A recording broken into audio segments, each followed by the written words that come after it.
Hello, karibu kwa Africa One TV.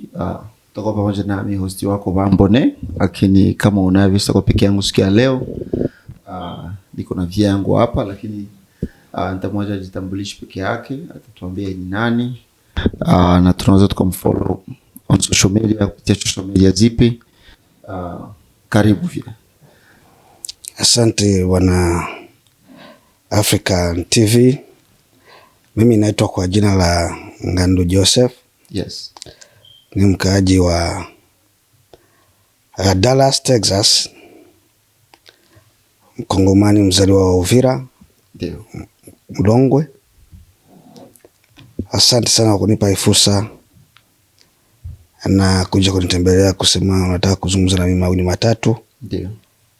Kwa hiyo sijajua ni sababu gani huja kunitembelea, lakini kwa hiyo maswali ni kwako, jibu ni kwangu. Asante sana.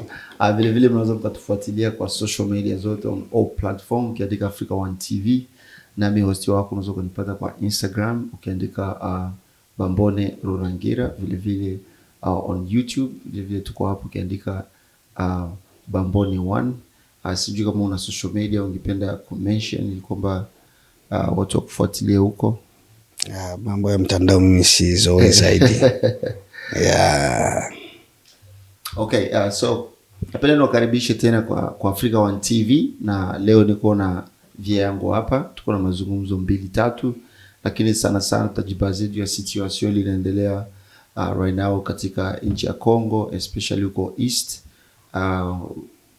Nikisema East ni Bukavu, huko Goma, Uvira na sehemu zingine huko. Kwa wale ambao mnafuatilia news, mnajua yale ambayo yanaendelea. Na leo tutakuwa hapa tukizungumza mawili matatu, tuone shida ni nini na chanzo cha shida ambayo inaendelea katika East huko Kongo. Shida ni nini? Kwa hiyo baki pamoja nasi kwa mengi zaidi ili upate kufahamu kwa kina ni nini kinachoendelea katika nchi ya Kongo. So karibu sana kwa Africa One TV. Labda tuanze na kusema vile tuko hapa siku ya leo kutaka kuuliza mawili matatu kwa ajili ya situation ile inaendelea katika nchi ya Kongo. Labda kama kwa ambaye anatutazama siku ya leo, kama unaweza ukamwambia kwa machache kwanza, labda tuseme chanzo kinaweza kuwa ili kwamba tuendelee vizuri, tujue tuanze kwanza mwanzo. Kwa vile wewe unaona situation ile inaendelea katika nchi ya Kongo, unahisi chanzo chimbuko ni wapi hii shida imeanzia? Asante sana bwana mtangazaji. Ndio. Kwanza ni wasalimu watu wote ambao wanatufuatilia kwa saizi, Wakongomani ambao wako dunia nzima, hususan kwetu Kongo, Jamhuri ya Kidemokrasia. Na pili, sio Wakongomani tu, wote wale ambao watatufuatilia kwenye African TV. Ninaenda kutoa salamu kwa nyinyi wote. Na nitaenda sababu nasikia umeongelea kama unataka tuzungumuze kuhusu masuala ya Kongo, hasa hususan kusini mwa Kongo, kaskazini mwa Kongo. Nikisema kama ukizungumza kusema tuongelee mambo ya Sud Kivu, Nord Kivu, mimi kivyangu ningetaka tugusie Kongo nzima, sababu Kivu ni Kongo, Kinshasa pia ni Kongo. Sehemu yote ile ambayo kunaweza patikana, sababu sio Kongo tu na ni Uvira tu wala Nord Kivu. Hata ukiangalia kwenye mji mkuu wa Kinshasa kuna vita, sababu vita si vya masasi tu. Sisi tunaweza kuwa na vita vya masasi kwetu, lakini Kinshasa nako kuna vita vingine ambavyo ni vya mafuriko. Kuna vita vya ujambazi, kuna vita vya njaa, unaona. Sasa hiyo yote ni hali ambayo iko katika nchi yetu ya Kongo, sababu ukiangalia huko Kinshasa hawa Wakuluna, sijui ninaweza linganisha na nchi gani. Sababu kama Wakuluna wanaweza kaua watu na mipanga mchana kutwa kwenye capital ambako kunaishi rais, kunaishi ofisi zote za government ya Kongo. Na kukua usalama mdogo. Unajua unafikiriaje kule kwetu ndio kutakuwa kuna usalama kweli? Ndio maana ninasema ni vizuri tuongelee masuala yote ya Kongo nzima, sababu Tukisema Kongo, mtu si binadamu. Ukisema mtu unamuita mtu sababu nina miguu natembea na na kichwa. Sasa kama utazungumzia mambo ya miguu, kichwa kwa kisau, yani itakuwa hatuzungumzia maswala. Swala nzuri ni kuzungumzia kwa ajili ya Kongo yote nzima. Okay. Ya unasema vizuri sana, nashukuru sana. Ni mambo mengi yanaendelea katika nchi yetu ya Kongo, kuanzia Kinshasa ukishuka Lubumbashi, ukienda huko Sud Kivu, Nord Kivu, kuna mambo mengi ambayo yanaendelea. Walimention mambo ya kuluna na mengine. Tuna majanga mengi ambayo yanaendelea katika nchi ya Kongo. Lakini right now ile ambayo ina take headlines ni vita ambavyo vinaendelea sasa hivi katikati ya serikali ya Kongo na kundi la waasi la M23. Lakini singependa tuanzie tu kwa yale ambayo yanaendelea right now, lakini kwa sababu kwa wale ambao wanafuatilia, tuna believe ya kwamba chimbuko ya vita hivi haikuanza 2025, 2024, 2023, inaanza way back huko. Kwa hiyo lakini kwa vile unasema tuzungumzie Kongo kwa jumla, that's fine. Tunazungumzia Kongo kwa jumla, lakini ningependa labda nianze na hii swali. Tumeona serikali nyingi zilienda zikipishana, tukianzia serikali ya kwanza kina Kasavubu, ikafuata serikali ya Mobutu, na serikali ya Kabila baba, Kabila mtoto, na right now tuko na Etienne Tshisekedi.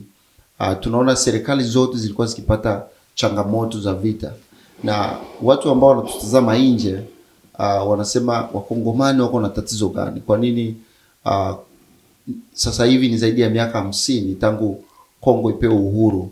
Wakongomani kwa nini wanashindwa kujigovernea ili kwamba ifike siku moja nchi ya Kongo ifike fasi kwenye ina serikali ambayo iko na control ya nchi nzima na kupatia wananchi amani yake? Sawa bwana mtangazaji, kwa kuwa umetaka turudie kwanza huko nyuma, enzi za zamani, ndio enzi za kale, ijapokuwa hizo enzi za kale zingine zitakuwa kama vile haziendani na umri wetu, lakini ijapokuwa tunaweza kuwa na umri kidogo, lakini tuna historia zinabaki pale pale. Ndio. Na wakati huu kuna historia, yani historia huwa haifi, historia inabaki. Sababu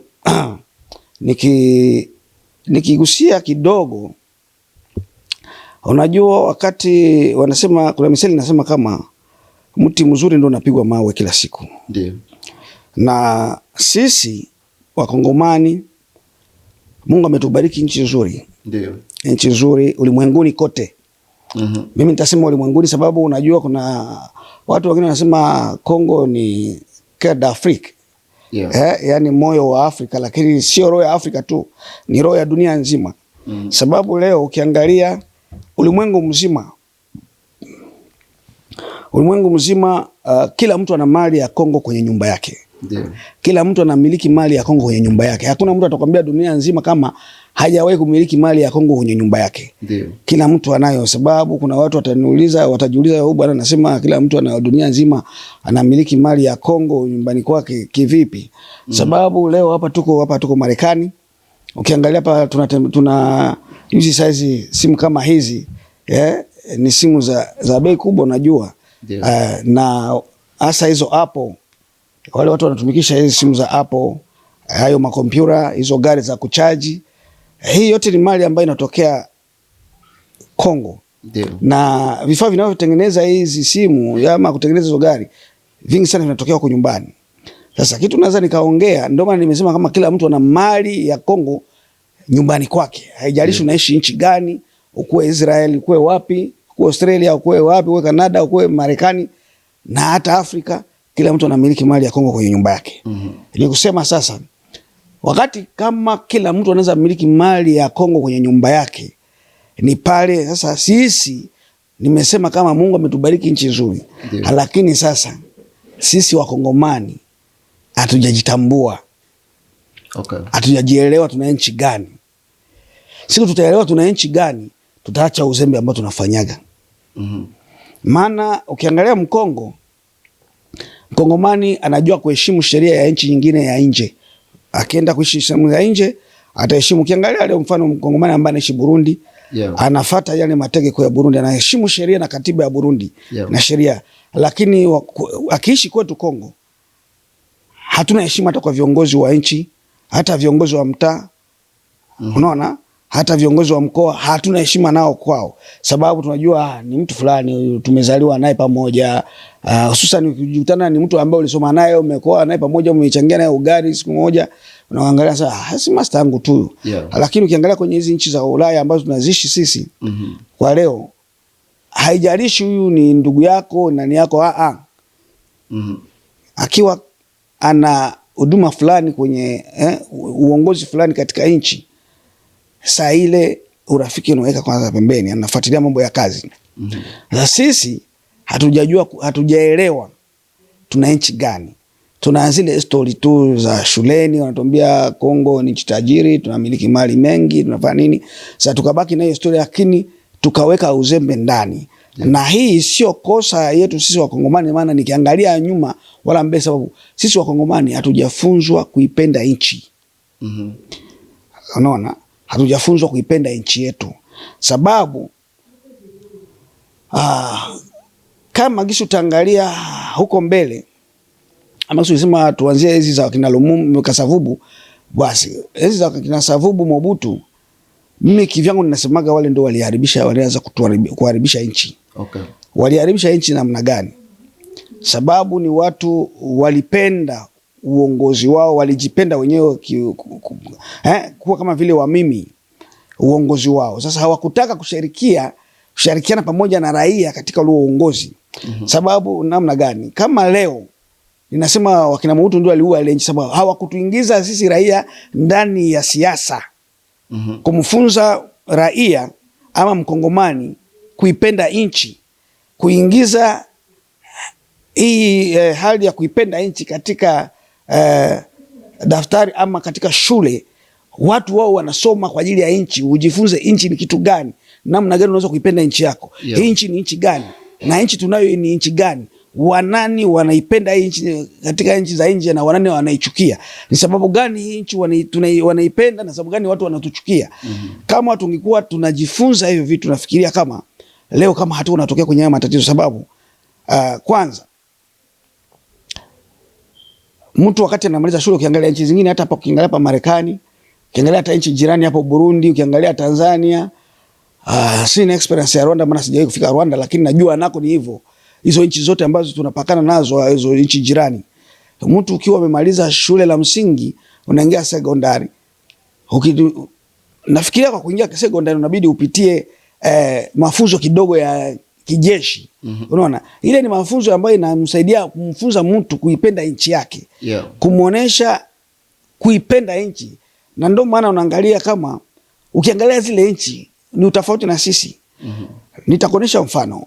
Tanzania, ukienda konda wa basi ni mwanasiasa, anaweza kukufunga muda yani niseme ni jasusi, anaweza kuwa sirete, ni sirete wako. Driver wa basi ni sirete.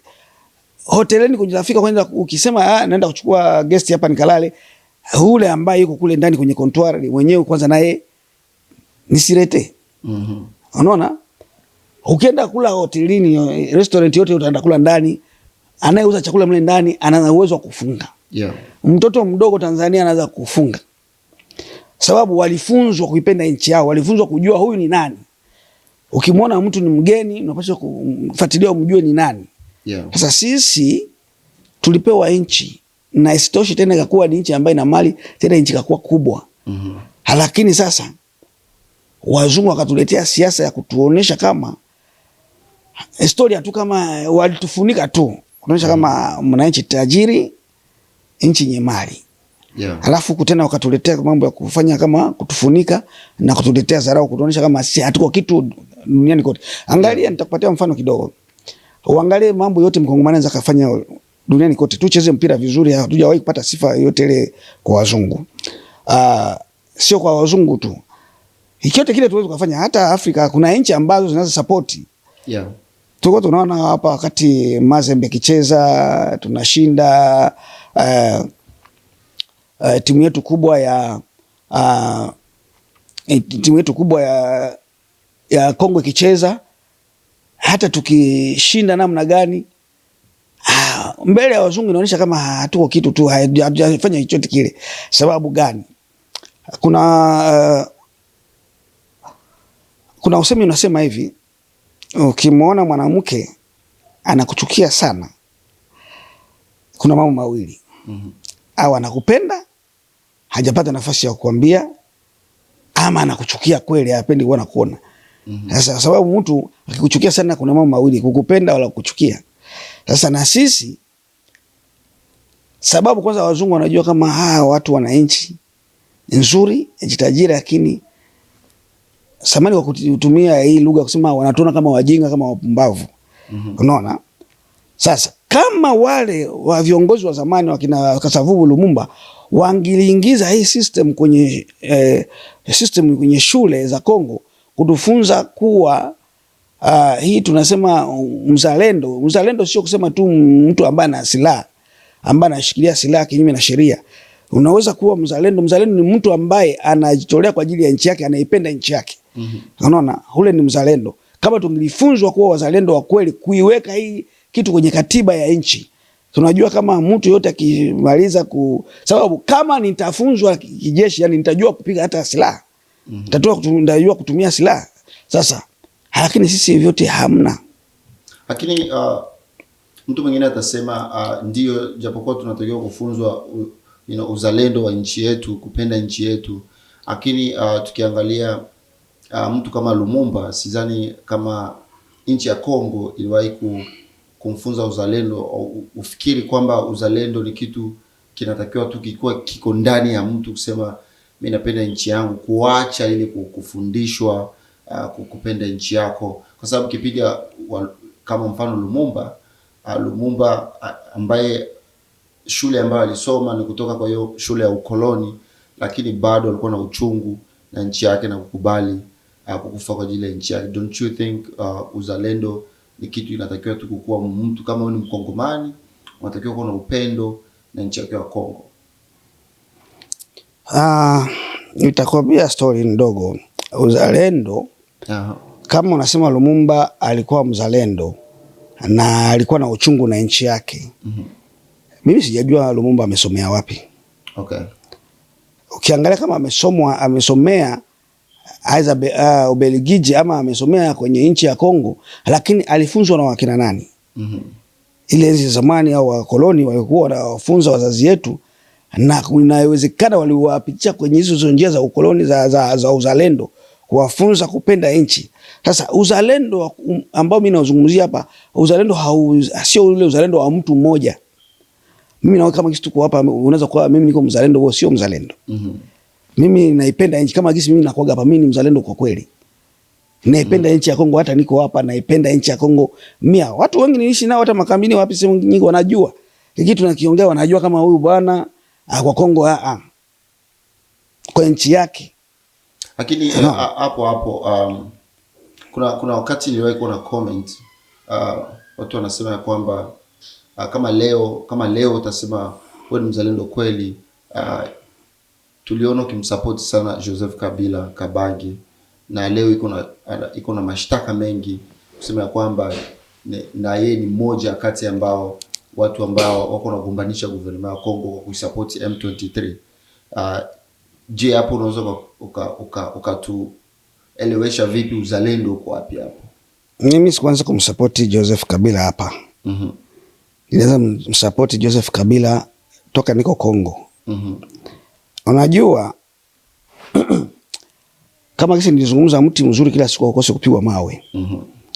Na mimi kivyangu nitasema, kuna watu watanifuata na watasema wengine watanitusi, lakini acha niwaambie ukweli, kama nchi ya Kongo tulikuwa hatuna leader. Baada ya Lumumba kufa na Mobutu kufa, wale ndio walikuwa leader. Ndio tulikuwa nao kama vile wa leader, wa politician, wafanya siasa wa kweli. Kisha Lumumba kufa hatukuwa na leader mwingine. Hawa kina Kisekedi hawakuwa leader. Vipi kuhusu Kisekedi baba hakuwa leader, kusema ni mwanasiasa. Alikuwa, unajua katika siasa kuna siasa ya kufanya ya uzalendo, una siasa ya kufanya kwa ajili ya njaa au kwa ajili ya kuiweye jina lako lipitie mbele, lakini siasa kabisa ya kusema mimi nataka kufanya kitu fulani sababu ya kubadilisha nchi au kubadilisha malengo ya nchi, unaangalia mtu ambaye anapigania nchi. Ukiangalia zamani tulikuwa kina Kisekedi Baba na Nguza Carbon. Wale walikuwa ukiangalia walikuwa wafanya siasa wa njia, sababu kama walikuwa wana siasa kweli, kwa nini hawakuwahi kumbadilisha Mobutu kwenye madaraka? Sababu mfanya siasa wa kweli ni yule ambaye anapambana kwa ajili ya kuewa na uongozi wako ni mbaya. Kwa hiyo tunaendana na wewe hadi tutakuangusha. Unaona? Lakini Kisekedi Baba hakuwahi kuangusha Mobutu kwenye kiti chake, wala Nguza Carbon hakuwahi kumangusha Mobutu kwenye kiti chake. Sasa kama ninazungumzia Joseph Kabila sijampenda sababu ya leo wala jana, ni sababu mimi nilianza kumfahamu Joseph Kabila na kuanza kuangalia mambo ambayo anayafanya. Unajua mambo mengine hayako ya kuzungumzia kwenye mitandao, maana kila mtu anafuatilia. Kuna watu walikuja kumjua Joseph Kabila wakati anakuwa rais. Kuna wengine hawajui mambo gani Joseph Kabila alifanya huko mbele kabla hajakuwa rais, wakati angali general, wakati bado anasaidiana na Lwecha, angali general alikuwa charge na operation. Watu wengi hawakujua kitu gani alifanya. Unaona? Ni vitu vingi alitusaidia sana kule, hata wazalendo ambao wale ni wa zamani ambao wanajua. Wale wakisema majimaji wa zamani ambao wa nyumbani kule wanajua ni vitu gani Kabila mtoto alifanya hapo mbele. So, ni kusema hivi. Unajua mimi sikumpenda Kabila, lakini nilipenda siasa ya Kabila. Maana ukisema Kabila ni hali yake ambayo mimi nilipenda. Kwanza, wakati alikuja alikutana na nchi, kisha unajua baba yake kisha kufa. Unajua watu wengine wataongea story, wanasema tu story ambayo hawaifahamu. Lakini acha nirushe watu kwanza huko mbele, turudie madem 98 wakati Kongo ilijigawa mara 4. Wakati ilifikia RCD inazaliwa kule kwetu. Ilifika kipindi ambayo ndege ya Kongo ya government ya Kongo haizi kapita kwa maeneo yote ya Sud Kivu. Ikipita tu kwenye zile anga wanalalamika.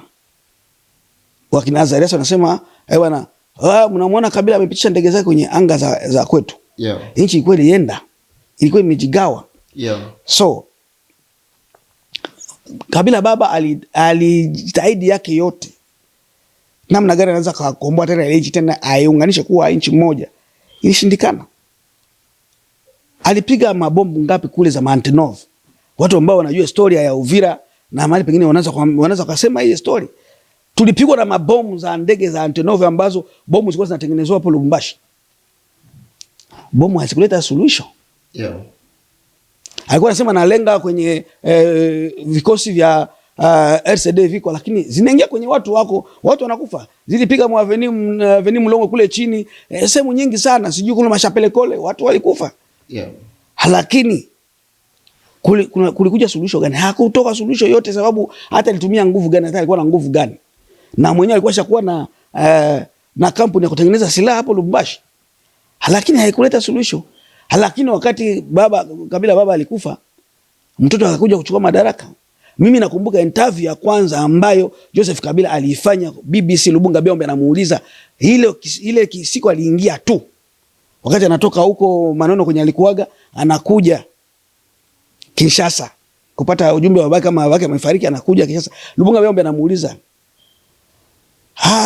je, tunaona kama wanakuteua kama vile rais wa transition unafasi baba yako. Je, wewe utaendelea na huyu mkataba wa Angola? Ilikuwa ni Angola na waza Lusaka, Lusaka. Unaendelea na mkataba wa Lusaka kufanya mazungumzo na watu, ama wewe haitaendelea na ile mazungumzo? Maana anajua watu walikuwa wanazungumza ilikuwa ni mzee Kabila. Kabila alijikaza kwa kufanya mazungumzo pamoja na waasi wa RCD au akina Bemba walikuwa huko ma Equateur, siyo hao wengine kulikuwa RCD National, RCD Goma na Kaimel, kama RCD Kaimel sijui maana siku nyingi tena hatukumbuki. Na bwana Jean-Pierre Bemba alikuwa huko ngambo za Equateur na Kisangani. Lakini Kabila baba hajapata suluhisho. Maana alikuwa na msimamo. Unaona? Unajua haya mambo tunataka kuzungumza hapa, mambo mengine, mambo ya Kongo haihitaji tu kutumia elimu ya shuleni. Pia na hekima ya Mungu kuwa ndani. Sababu bila hekima ya Mungu hatutajua tuko naenda wapi. Hauwezi kupata kuongoza ile nchi. Ile nchi ni nchi kubwa na ni nchi ambayo Mungu aliibariki vitu vingi. Sasa ukiwa rais ambaye au kiongozi ambaye hauna hekima ya Mungu, huwezi kuendesha ile nchi. Lakini Kabila alikuja akasema, mimi alimjibu Lumumba Bia, umeniwasikia watu ambao wanaweza kurudia nyuma watafute zile ma video za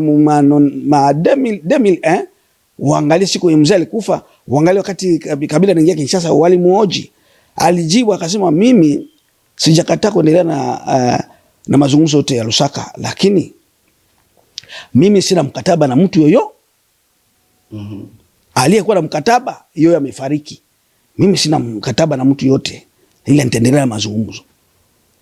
Wakati aliendelea na mazungumzo ya Lusaka, waliona kama anaanza kuja na shinda, ndio wakati walimpeleka huko Sun City, Afrika Kusini. Hapo kwa Kabila, baada ya baba yake kufa, nina swali 2 kama 3 zenye ningependa kabla tuendelee tuzungumzie specifically kwa Kabila, hiyo transition ya Kabila baba mpaka Kabila mtoto. Kuna swali 2 wala 3 napenda niulize hapo juu ya Kabila mtoto and then